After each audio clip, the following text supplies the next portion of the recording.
El caso de libros regionales, que la audiencia no es tan grande. En cuanto, ¿por qué llegué yo a la historia?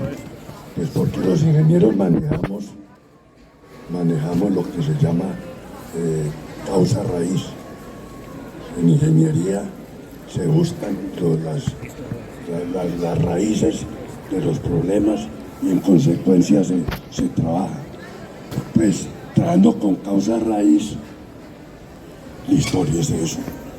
Es que la historia no es el relato y unas fechas, no.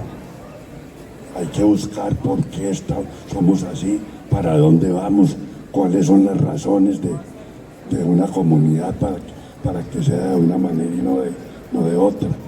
Entonces, siendo ingeniero, me metí a historiador por eso, para averiguar qué era lo que estaba pasando en mi pueblo, que el pueblo mío es Quinchía. Esa es más o menos la razón por la cual estamos hablando ahora, y particularmente de la historia de Quinchía. Bien, muchas gracias. Pues precisamente, digamos que esa es una de las primeras curiosidades que nos causa, ¿cierto? Saber cómo este ingeniero empieza a trasegar por la historia, como él lo acaba de decir, por la historia de Quinchía, pero luego va a ser la historia regional, incluso con publicaciones alrededor de las veredas de Pereira, ¿cierto? Y de otras latitudes que no solamente son Quinchía, sino que también son el Gran Caldas y pues Partaralda. Hoy, en esta tarde, lo que nos convoca es la presentación de Carambá. Doctor, ¿cómo nace Carambá? Sí, sabemos, pues, quienes lo hemos leído, sabemos que tiene un antecedente en Quinchía mestizo, pero de todas maneras, este es un libro distinto. Entonces, qué rico que nos cuente cómo nace Carambá. Bueno, Carambá nace porque yo quise tratar la historia de estas comunidades de una manera muy diferente. Esta historia de Carambá es una historia totalmente distinta a la de Marsella, distinta a la de Pereira, Dos Quebradas, Santa Rosa, cualquiera que tomen ustedes del antiguo Caldas y del occidente porque se trata de una comunidad ancestral que empezó a trasegar en la historia desde los tiempos remotos precolombinos. ¿Y por qué lo llamé Carambá, historia de Carambá? Porque Carambá es el nombre indígena de un cerro que se llamaba Tero. Entonces, la de Quinchía se habla de Guacoma por el nombre que le pusieron los españoles, o se habla de Carambá porque es el cerro tutelar de esa zona. Los umbras, que todavía están vivitos, pero escondidos, minimizados y en cierta forma menospreciados. Tenían en el cerro Carambá, tenían como el Olimpo de sus divinidades. Ahí en ese cerro, en la parte superior, vivía, según la mitología umbra, vivía Sisarac, que era el creador del universo. Vivía Michua, la señora del valor y de la guerra.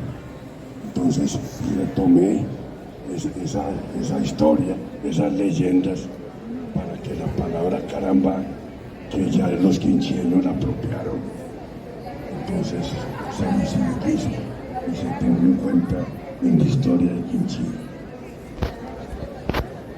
Pueden apreciar, precisamente para quienes no conozcan Quinchía, en la portada de Carambá, ¿cierto? Está el cerro, que es el que en este momento nos ocupa, pero también, qué pena ahí, nos genera la curiosidad porque en una de las publicaciones más recientes tenemos a Crónicas de Opirama, ¿cierto? Entonces aquí pues ustedes pueden ver también otro de los cerros. Quinchía se le conoce como la Villa de los Cerros, precisamente por los distintos cerros que tiene, y pues entonces ahí podemos, doctor, sentir que hay una idea, hay una secuencia, ¿cierto? Presentar Carambá, Opirama, obedece al propósito de una saga y entonces pues sería muy bueno saber cómo entender esta saga. Sí, aquí tienen dos en la carátula. Tenemos el cerro Patero, pues, que es el cerro Carambá. Y aquí está el cerro Opirama, no Opiramá. Que los antioqueños llegaron ahorita, aquí voy cambiando todo. Y resulta que pusieron noticias donde no eran, inventaron vocablos que no tienen sentido. Y cambiaron todos la parte indígena por santos. Entonces ya es Santa Rita, San Joaquín, San Antonio, la Virgen del Carmen, y se olvidan de Guarguará, de Taijara, bueno, de todos esos nombres hermosos que tenían los indígenas.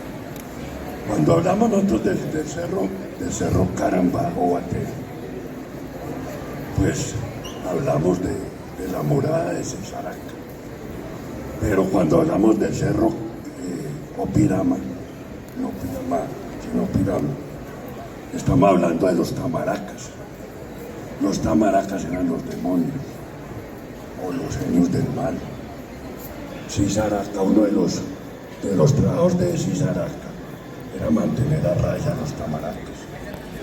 Y los tamaracas eran los que afligían a los indígenas umbras y se convertían en langosta, y se convertían en granizo, y se convertían en enfermedades, y se convirtieron en los españoles. Cuando llegaron los españoles, los indígenas vieron en ellos la personificación de los tamaracas. Y en la violencia política, cuando aparecieron los pájaros, los chulavitas, toda esa pajaramenta que asoló la zona, los indígenas vieron en esas personas, vieron a los tamaracas. Así que los tamaracas estaban recluidos en la base de Opirama. El dios Cisaraca los agarraba y los metía en las profundidades del cerro y los taponaba. Así que cuando de pronto se lograban salir, entonces se salían era de las profundidades del cerro Opirama. Esto tiene una secuencia, es una saga. ¿Por qué? Porque la historia es muy grande, muy larga, muy abundante en todo. Y un librito no basta. Yo empecé con Quinchía Mestizo. Y dije, bueno, yo creo que mi Quinchía Mestizo va a dar pues, pienso hacer yo que la divulgación de la comunidad de hombre. Pero no, resulta que la historia nunca se limita, eso tiene ramificaciones. Entonces al hablar de Quinchía hubo que hablar de Río Sucio, de Anserma, de Guática, del suroeste antioqueño, de toda parte hasta de España. Entonces ya hubo mucho de qué hablar y aparecieron los otros libros. Aparecieron, por ejemplo, El Patio de las Brujas. El Patio de las Brujas. ¿Por qué se llama El Patio de las Brujas? Porque resulta que en las laderas del Cerro Carambá se libró la batalla más importante que se haya librado en Risaralda o en el Viejo Caldas más bien, que fue la batalla de Batero.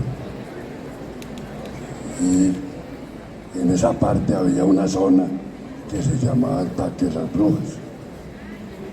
Cuando llegaron las tropas antioqueñas y se parapetaron en las laderas del Cerro Carambá, pues los caucanos que avanzaban no pudieron adelantarse mucho porque había un camino muy estrechito y por donde iban pasando las tropas caucanas, los antioqueños que estaban atrincherados en las laderas los cazaban como conejos. Entonces dijeron, bueno, por aquí no por aquí no podemos. Así que lo que hicieron fue pedir la ayuda a los quinchieños. Los quinchieños siempre fueron liberales radicales y anticlericales también. Y Zoilo Bermúdez organizó una avanzada quinchieña y se metieron por detrás del cerro, por la zona que se llama el Patio de las Brujas. Pero resulta que cuando llegó la victoria y cuando fueron a ver cuántos víctimas había, pues desaparecieron como 15 combatientes de Zoilo Bermúdez. Dijeron, bueno, ¿y dónde están los quinchieños? Se perdieron. Los vimos por última vez en el Patio de las Brujas y se perdieron y no volvieron a aparecer. Entonces dicen que fue las brujas las que se robaron a los combatientes y los retuvieron. Y hay unas leyendas muy bonitas. Dicen que cada tanto por Semana Santa aparecen los combatientes buscando una salida que los libere de esta zona, de la tierra, y los lleve a donde deben estar. Y entonces los campesinos les dejan chicha, les dejan agua además en los patios de sus casas para que esos combatientes que están buscando la salida a la eternidad pues se refresquen. Así que yo agarré ese título, El Patio de las Brujas, para agarrar una serie de leyendas y de mitos, todo esto de leyendas y mitos de Quimpuato y Rezos. Pero como nosotros estamos aquí infectados por el mito de la colonización antioqueña, ¿sí? Entonces dije, pues hay que empezar a desbaratar ese mito. Resulta que la venida de los antioqueños a esta zona de Quinchía no fue una colonización, sino que fue una invasión descarada. Y le quitaron la sal, le quitaron el oro, le quitaron las tierras, bueno, les quitaron el poder que tenían y acabaron con los resguardos. Ahí había varios resguardos, ya no quedan sino un poquito. Y entonces empecé a hablar de indios, colas y maiceros. Los maiceros son los antioqueños, así los llamamos respectivamente. Y habla mucho de ese tipo de inqueño y desmitifica. Yo una vez en una reunión que hubo en la Academia Antioqueña de Historia, empezaron a hablar de las bellezas del señor que va con un perro y un asadón y la señora encinta, un muchachito chiquito, mirando el horizonte, mirando el mundo que van a descubrir y que van a traer a la civilización, y se olvidaron que dentro de esa familia antioqueña había otras familias indígenas desplazadas, dejadas y atropelladas, y les mostré un montón de cosas. Pues ahí en esa vez no hubo gallo que saliera a la palestra porque los argumentos eran muchos. Total que ese round sí me lo gané.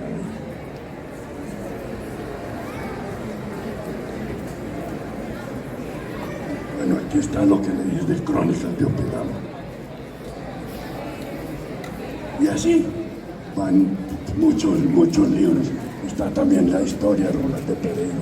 Aquí han hablado de los pereiranos urbanos. Y aquí sí que tienen mitos. Y hablan del padre Cañarte, y hablan de Ormaza y otros. Y hablan de Guadalupe. Bueno, y resulta que ni Ormaza ni este otro señor fundaron a Pereira. Cuando llegaron aquí estos señores a celebrar esa primera misa, esto era un caserío grande ya, con visos ya de villa, ya lleva un tramo recorrido. Bueno, entonces también escribe la historia rural de Pereira, agarrando 10 libritos chiquitos, que no los tengo aquí. Perdón.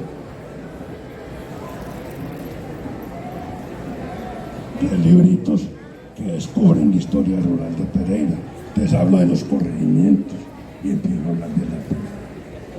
Perdón, ¿puedo preguntar? Voy a hacer una pregunta que ya les paso. Doctor, dentro de esta idea de Carambá,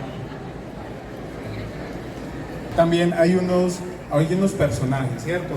Digamos que si bien usted hace el recorrido y en Carambá nos habla de historia, de educación, de cultura, también hay unos personajes históricos que digamos que muchas veces nosotros como quinchieños hemos escuchado a nuestros padres, a nuestros abuelos hablar de ellos, pero son anécdotas muy pequeñas.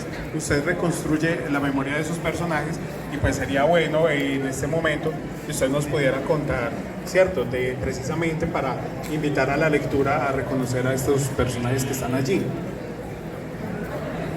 Bueno, aquí no han hablado sino de próximos.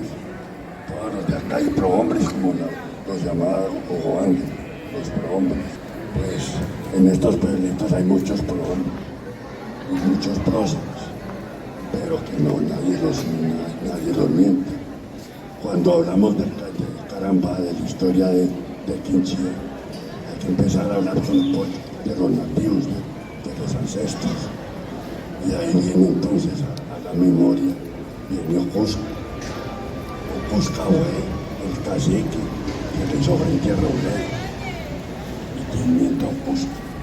Y a Robledo sí le tienen estatuas en Cartago, en toda parte. ¿Y dónde está Ocusca? Los quinchieños, los hombres, todavía existen algunos, sí hablan de Ocusca. Y allá en la zona que se llama Mápura, hay una piedra grande. Y dicen los hombres que ahí al lado de esa piedra fue donde mataron a Ocusca, que lo ahorcaron. Así que empieza a hablar por Ocusca. Se habla luego del cacique Mamia. El cacique Mamia fue uno de los primeros ancestros, de los primeros indígenas que hizo frente a la iglesia, porque el papel de la iglesia fue batido en nuestra historia. Aquí dicen que no, que hay que agradecerle a la madre patria porque nos trajo el idioma, idiomas y aquí no eran mudos. Sí. Y lo otro, que Dios, pues Dios lo adoraban ellos en la naturaleza, en los ríos, en las nubes, en toda parte está Dios, ese es Dios. Así que cuando Mamia vio la cantidad de desastres que estaban haciendo los curas doctrineros, se fue contra el cura doctrinero que se le estaba robando las cosechas y gozándose las muchachas. Eso como que ha sido de toda la vida. Entonces, ahí tenemos a Mamia, hablamos de Mamia, y luego hablamos de combatientes en las guerras civiles entre antioqueños y caucanos. Pues se habla, por ejemplo, de Zoilo Bermúdez. Y Zoilo Bermúdez es un capitán fuerte, valeroso, que nadie lo tiene en cuenta, nadie habla de él. Y no se habla tampoco de otros capitanes, por ejemplo, Guillermo Vinasco. Guillermo Vinasco fue otro, un guerrillero que organizó las guerrillas mosqueristas en la guerra de 1860. Y esos son los más viejos. Pero luego también hay que hablar de los más nuevos. Y se habla, por ejemplo, del Capitán Venganza. ¿Y quién es el Capitán Venganza? Mucha gente de Risaralda no saben quién es Venganza. Sin embargo, a mi casa han llegado personajes estudiosos, investigadores de Francia, de Alemania, a averiguar por el Capitán Venganza. Porque el Capitán Venganza, uno lo llaman bandido, otro lo llaman bandolero, y otro lo llaman el salvador del campesinado de Quinchía. Ese fue el que organizó las autodefensas que impidieron que acabaran con la comunidad liberal campesina de esa zona. Y hay que hablar también de él, porque hizo una labor muy grande, como la hizo también muy triste. Y se habla del padre Marco Antonio Tobón, un curita en la lucha contra la iglesia, porque él era un curita que decía que había que la religión se llama era con el ejemplo, y no con los vetos. Así que él fue un doctrinero que llevó las primeras enseñanzas a Quinchía y fundó el primer colegio, un colegio que cerraron que porque era regentado por masones. Bueno, y así hay una serie de personajes que se dan en el libro.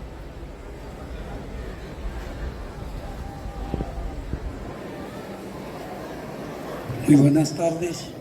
Mi Óscar Jaramillo, yo soy miembro fundador de la Academia Pereirana de Historia.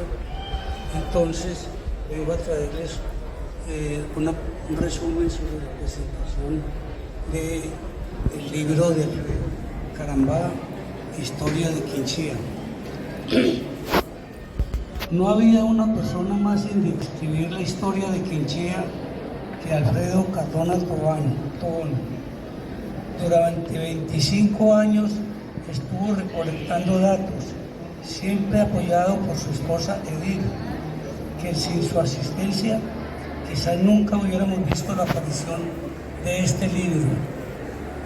Desde los primeros pobladores con sus mitos, donde Sisaraca, el dios guardián, sepultaba a los taparacas en el cerro de Opirama para evitar que causaran males a la comunidad, hasta la llegada del oidor Juan Vadillo, quien con sus perros y mosquetes tomaron el territorio de Guacuma y acuñaron el vocablo Quinchía,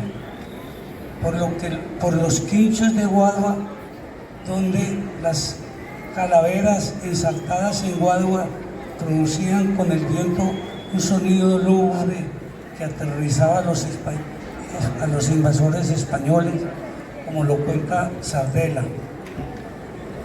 La población con la llegada de los antioqueños se amalgama en un mestizaje dedicado a la minería, agricultura, alfarería y cría de cerdos. Quinchía quedó en el centro de las disputas políticas de los estados soberanos de Antioquia y el Cauca. Otto Morales Benítez quiso acabar con el resguardo liberal de Quinchía para apoderarse de las tierras fértiles del río Cauca. En el siglo XXI, los campesinos han querido integrarse a través del resguardo escopetera Pirsa. El mestizaje, las enfermedades y las iglesias cristianas han arrinconado las culturas ancestrales. Medardo Largo Trejos, antropólogo, y su hermano han hecho una campaña para conservar la lengua umbra, quien tuvo que exiliarse del Canadá por la persecución a los quinquileños que se desató a quienes se opusieran a los atropellos del régimen. Con la llegada de los antioqueños provenientes de Sonsón y Abejorral, se inició la minería y los cultivos de maíz, frijol y plátano. El cambio del camino que unía Antioquia con el Cauca y la falta de agua forzó a los lugareños a trasladar al pueblo al sitio que hoy ocupa, que fue escogido como una señal divina, ya que uno de los cargueros resbaló y dejó caer la imagen de la Virgen contra un barranco. Entonces ese fue el sitio escogido. El final de la guerra de los 1000 días aumentó la población del nuevo poblado. Los pobladores de Quinchía sufrieron de los españoles que los forzaron a trabajar en los socavones de las minas. Los frailes y encomenderos les arrebataron sus cosechas y las guerras civiles reclutaron para sus ejércitos, y los antioqueños les quitaron las salinas, la tierra y el carbón. En el Cerro Albatero hubo batallas donde los quinquireños en desventaja derrotaron a la policía de Medellín, atrincherados en la parte alta del cerro.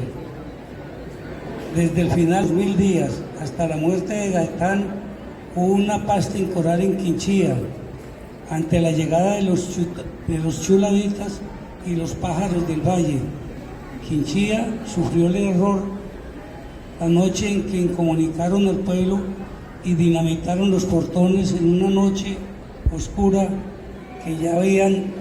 ya que habían cortado la electricidad.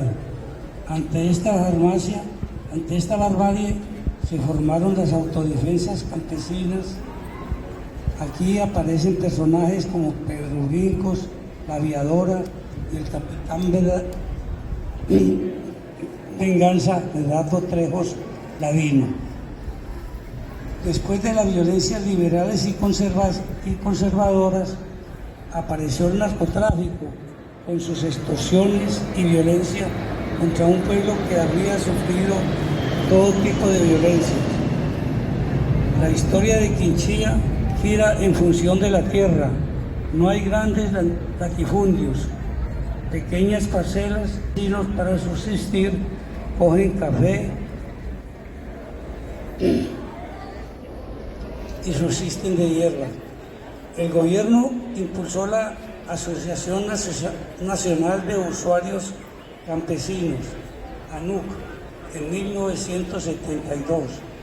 Entre 1970 y 1990 surgieron 39 cooperativas que se asociaron: cafeteros, cultivadores de aguacate, frutas y cacao. En 1984 la minería aportaba el 70% del oro extraído en Risaralda.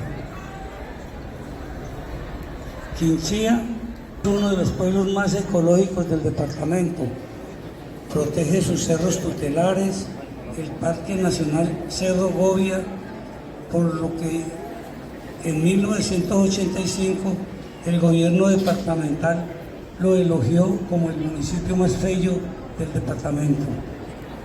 El municipio cuenta con observaciones de ilustres viajeros como Jan Bosingold, Alfred Hetter, Juan Manuel Restrepo, el judío Walter Levinsky, el ingeniero Kilpatrick y otros.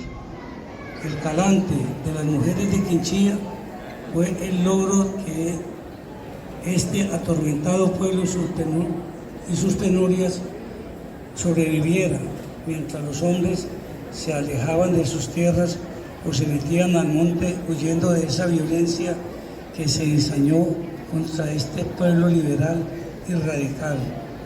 Este libro no hubiera aparecido sin la motivación de esa quinquineña por adopción, Edith Angélica Bustos Cremoa, de quien tuve el honor de conocer y compartir. Oscar Ferrer. Para don Oscar, muchas gracias por su atenta lectura de la obra del maestro. Bueno, por aquí teníamos una pregunta, ¿cierto? Alfredo, en varias ocasiones he escuchado lo de Ormaza, lo de Pereira, lo del padre Cañar, ¿es cierto? Y cuando miramos eso, nosotros somos más caucanos que antioqueños. Es decir, ¿cuánto tiempo transcurrió de esa villa que habían fundado? Pues supongo que los caucanos acá, cuando llegaron, habían pasado siglos hasta que llegaron los antioqueños.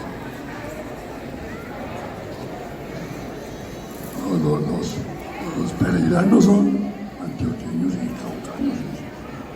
Las dos comunidades pues han tenido que ver con Pereira. Ahora Pereira empezó mucho antes de lo que piensan, cuando Cartago pasó para donde está hoy, cuando Pereira pasó para donde está Cartago. Sí, pues no se llamaba Pereira, pero la población pasó para donde está ahora Cartago. Pues esto no quedó despoblado. Mucha gente que había estado en esa zona se quedó. sus cultivos, tenían su ganado. Cuando llegó el padre Cañarte a celebrar la misa, que no fue la primera tampoco, porque resulta que aquí hay unos curitas itinerantes. En esa época había curitas sin iglesia, que iban de un lado a otro celebrando las misas. Aquí por esta zona ya habían celebrado varias misas. Y cuando llegaron aquí era una comunidad ya grandecita, de centenares de personas caucanas y antioqueñas.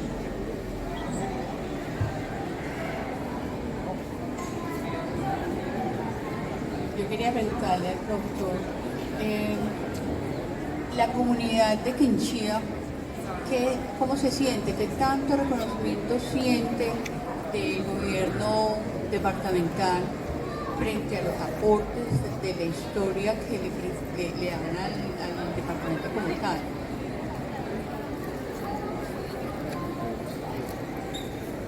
Muchas gracias por la pregunta. Muchas. Cuando existía Caldas, Quinchía era de Caldas, pero acuérdense que Caldas se formó con territorio de Antioquia, del Cauca, y el Tolima y el Chocó. A todo esto le quitaron tierras y se formó Caldas. Pero resulta que, como está reciente, todos los conflictos entre caucanos y antioqueños y Antioquia, perdón, y Caldas, fue en cierta forma el resultado de las gestiones antioqueñas. Los que mandaron en Caldas desde un principio fueron los antioqueños, que no querían vernos, entonces le pusieron la cruz a los municipios que eran del Cauca, no les pagaron bolas. Y a los de Quinchía y Río Sucio los llamaban los patianchos y los tenían en menos. Río Sucio, que era un distrito importante que había sonado para la capital del viejo Caldas, que fue totalmente extrañado por los antioqueños, manejados por los azucenos. Entonces no llamaban azucenos, pero eran los arangos y los armillos. Quinchía le fue muy mal, fue de los últimos que tuvimos eléctrica. Cuando llegó el momento de las carreteras, todos tenían carretera y faltaban nada más dos, Balboa y Quinchía. Y a Quinchía, bueno, le pusieron la carretera de penúltimo, pero casi que no, y la pasaron fue no por donde debía pasar, sino por donde están las cuatro veredas conservadoras del municipio, que eran unos poquiticos, y el resto que era la cantidad de personas que eran sin comunicación. Fuera de eso, aquí en Quinchía había un curita que no quería saber nada de progreso y se opuso a la carretera, que porque se hacían una carretera, que entonces ellos se llenaban de cadeneros y de choferes y que embarazaban a todas las muchachitas del pueblo. Eso fue un problema. Bueno, cuando Quinchía era de Caldas, pues Quinchía no tenía gente calificada, pues ya no había colegios. Los colegios de bachillerato eran muy hace poco también. Y la gente no tenía plata, los padres de familia no tenían plata para mandar muchachos a estudiar a Popayán, a Bogotá, o a Manizales. Así que Quinchía no tenía clase dirigente capacitada.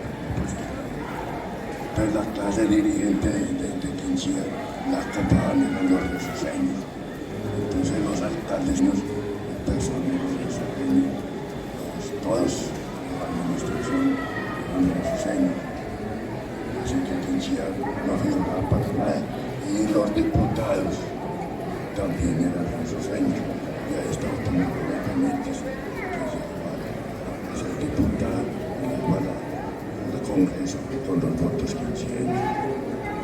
muy mal le fue con Carlos y con Risaralda también,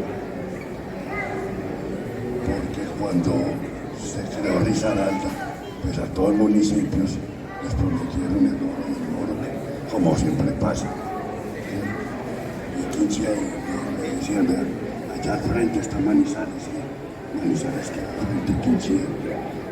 Vamos a hacer una carretera bien buena, pavimentada, hasta Manizales. Y como no tiene hospital, le vamos a hacer hospital también. Bueno, le pintaron pajaritos de oro. Y eligieron unos 2 diputados para la primera asamblea de Risaralda. Y con eso se llenaron los quinchileños. Pero con el tiempo no volvieron a salir diputados quinchileños, porque los votos se los reparten entre Dos Quebradas, y el barrio Cuba,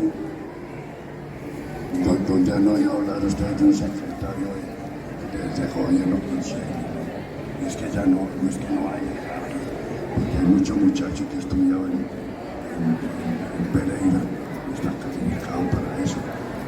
¿Dónde ha resultado el primer gobernador quinchileño? No, es porque no hay. En este momento no hay. Tenemos escritores, periodistas, empresarios, hasta cantantes como Luisito Muñoz. Bueno, de todo tenemos, pero los quinchileños no figuran en nada. ¿Sabe cuándo empezaron a figurar? Cuando ellos mismos se dieron cuenta que tenían un valor que los demás no tenían.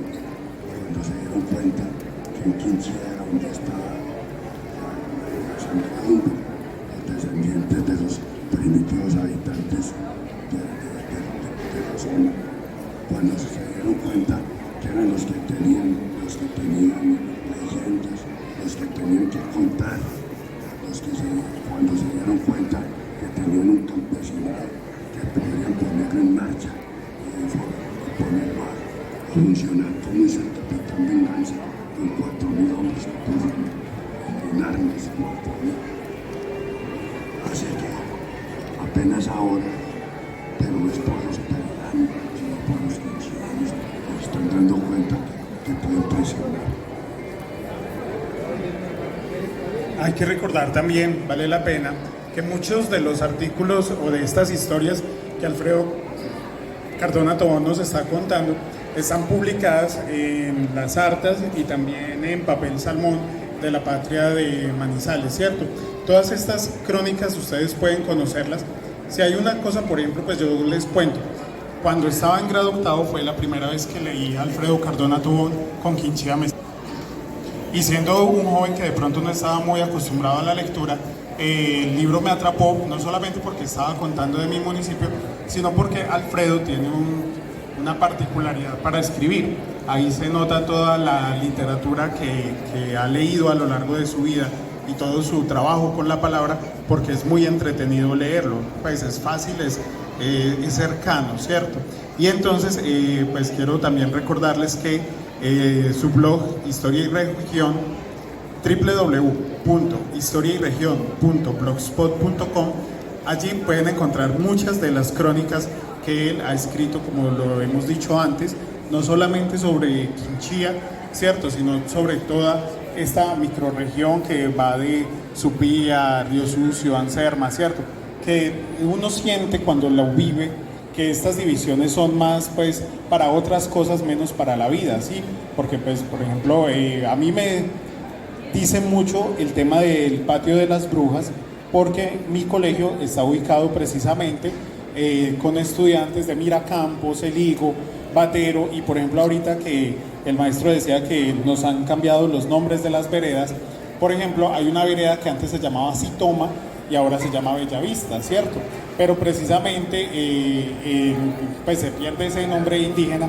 Pero entonces cuando él cuenta del patio de las brujas, y yo recuerdo que me escribe y me pregunta a ver qué dentro de los mayores de la zona se podría recuperar sobre fincas que se mencionan sobre el sector del patio de las brujas como tal, y uno siente que hemos dejado perder muchísimo de la historia. Entonces la invitación, pues cierto, yo creo que es un valor grandísimo que tenemos y que del que no nos hemos apersonado, del que no nos hemos dado cuenta. Maestro, a mí me gustaría que también nos pudiera contar, porque no solamente usted hace historia, también ha escrito cuentos, ¿cierto? Qué rico que nos pudiera hablar de ese libro de cuentos tan bello que hizo alrededor, no sé si lo tiene por ahí, de la princesa Maga, de cómo surgió esta historia. Pero antes de hablar del libro de cuentos, una cuna. En Quinchía hay un resguardo en proceso, todavía no lo han legalizado, digamos, que es el de Carambá, el resguardo de Carambá, que está formado más que todo por indígenas en Vera, porque esa es otra cosa. Resulta que todos estos indígenas que ven ustedes por esta zona no son de aquí, son recién llegados, que se apropiaron de los derechos de los verdaderos indígenas, de los verdaderos ancestros. Los ancestros nuestros son los hombres. Los emberas llegaron del norte de Chocó, y son los que están tomando la representación de los indígenas de la zona. Pero hay algunos que están tratando de recuperar la cultura hombre. Y ahí surgió entonces una escuela de hombre. Y hay una escuelita donde asisten los muchachitos hombres y les están recortando otra vez el lenguaje, que apenas hay 56 personas que lo hablan. Entonces está por desaparecer. Y aquí en la gobernación nadie nos ha parado bolas para recuperar esa lengua y esa parte. Entonces, eso hay que trabajar, y eso no lo pueden hacer sino la gente que tiene el poder en la administración. Me preguntabas de los cuentos. Ese libro de cuentos, Historia Maga, tiene ese título un poquito diferente a los demás, porque fue un cuento que arrancó en un avión de cohetes en tránsito entre Londres y Nairobi. Por pura casualidad, al lado mío se sentó una Zulu. Las Zulúes son muy bonitas. Los negros como los blancos tienen distintas etnias, y entre las etnias negras están los zulúes. Las mujeres zulúes son preciosas por el color de la piel y porque son mujeres altas, esbeltas, muy lindas. Para mí me parece muy linda y empecé a hablarle en mi iglesia apoyado, y me contó que ella era una de las princesas que habían estado con los Reyes Magos. Y de ahí nació ese cuento, que había encontrado con una princesa que había acompañado a los Reyes Magos, pero como lo están persiguiendo, que ella se puso a despistar a los pobres, y por otro camino la siguieron. Entonces así los Reyes Magos pudieron llegar a donde estaba el Niño Dios, y que el Niño Dios en premio le había dado el don de que los 24 ella podía andar por el mundo repartiendo dones, y que ese día iba a repartir dones en ese avión. Entonces ese cuentico la pauta para un montón de cuentos. Cada año escribí un cuento, y sobre todos los cuentos, mucho. Así que los invito a que vean ese cuento, La Princesa Maga.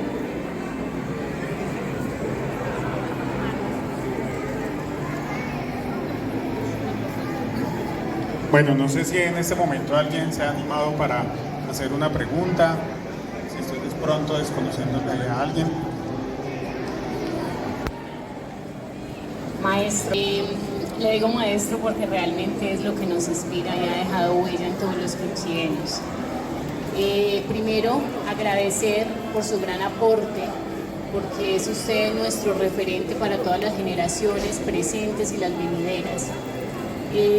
Esta labor de escribir la historia, esta labor de investigar, de indagar, nos enaltece realmente. Entonces, es el gran aporte para nosotros los quinchilleños. Quisiera que nos recomendara, pues, para quienes tenemos la labor de promover esa información, de enseñar, de educar y de inculcar justamente, de transmitir esto que no se quede ahí. El libro solo no hace historia, sino que el libro, cuando se promueve, es donde realmente se hace el trabajo. Una recomendación, una sugerencia, un secreto para cómo hacer también para inculcar esa investigación en los más pequeños. Gracias. Lo que está haciendo Jaime y otros docentes de Quinchía, varios, sé que varios tomaron esa misión tan linda de hablar con los alumnos, van sus abuelitos, sus abuelitas, con la gente, la forma, que vayan recogiendo y con base siempre en esa información vayan escribiendo sus artículos, sus cuentos y vayan haciendo la historia. Falta la historia de las veredas, falta la historia de los corrimientos, falta muchísimo. Yo pues he dejado algunos libros en las bibliotecas de Quinchía, algunos, pero sí sería bueno de pronto digitalizar esos libros para que sea una cosa de divulgar.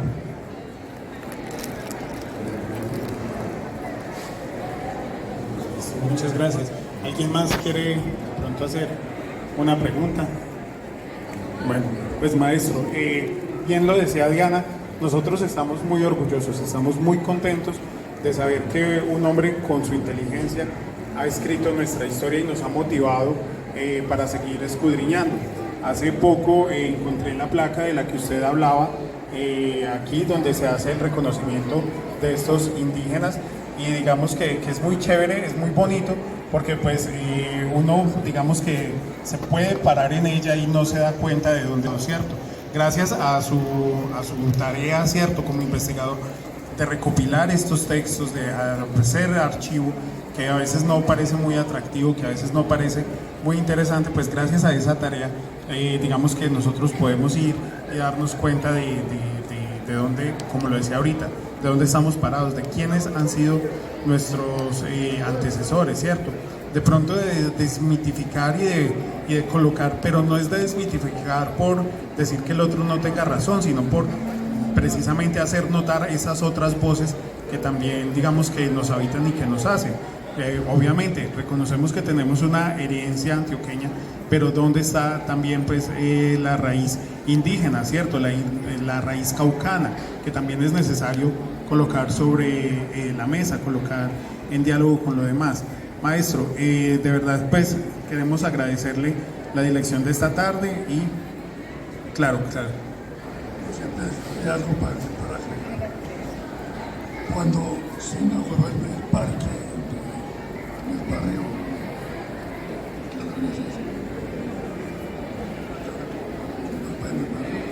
Corte se llamaba en ese entonces, la colonia de Quinchía en Manizales, reunió unas pesas, hizo una placa en reconocimiento de los caciques sacrificados por los españoles en la guerra de 1557.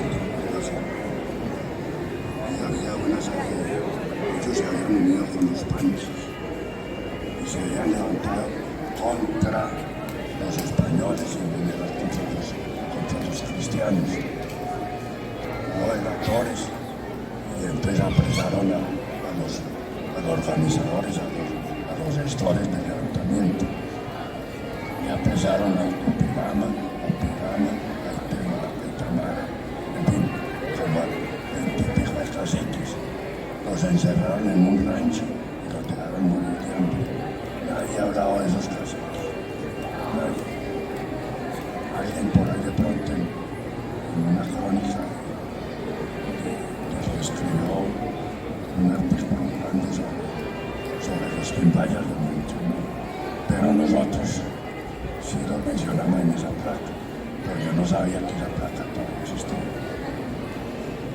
Sí, señor, esa placa todavía existe y por eso vuelvo a reiterarle los agradecimientos por su labor, ¿sí? Porque es que gracias a ella recordamos no solamente la historia de la violencia, no solamente la historia de la sangre, sino también a esos otros próceres que también, como usted lo decía ahorita, son próceres desde la vida cotidiana que transformaron a Quinchía como, digámoslo, Celestino Peña, como las monjas del Calvario que vinieron a fundar Nuestra Señora de los Dolores, como la misma Rosario Suárez de Grejo, ¿cierto?